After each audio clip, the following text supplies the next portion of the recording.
more trust in the Lord. More holiness give me. Philip Paul Bliss. Trust, by its very nature, is a two-way street. Therefore, if we want to develop more trust in the Lord, one of the best things that we can do is to recognize the level of trust that the Lord has placed in us. Like in the parable of the talents, the Lord has entrusted each of us with a certain number of talents. Some of us may have been given 1 or 2 or 5. Some people seem to have been given dozens and dozens of them. The exact number is not important, nor should it matter how many or how few we have been given compared to anyone else. What is important is that whatever number of talents He has given to each of us, the Lord trusts us at least that much. Actually, He trusts us at least double that much, because He wants us to go out and multiply our talents.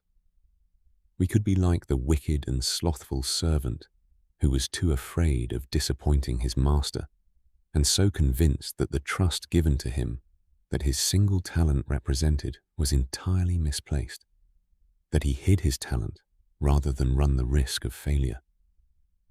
He did not trust his master because he did not accept the trust that his master had placed in him. Or we could be like the good and faithful servants and accept the talents we have been given, and especially the trust that they represent, and we can go out and make the best of things, and trust that whatever setbacks or failures that we encounter along the way, it will all work out in the end. If God has given us a talent, then He has also given us the capacity to increase and magnify and multiply that talent.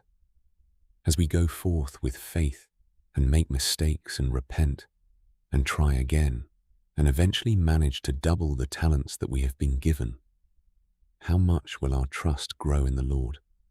As we begin to see that the Lord is not an idiot or a fool for placing His trust in us, but with His grace, and after all we can do together, we actually succeed in living up to His vision for us, then when He gives us more and more talents and more trust, we in turn trust Him more and are willing to do all things that He asks of us, because we have proof that when we have done so in the past, everything turned out just as He promised it would.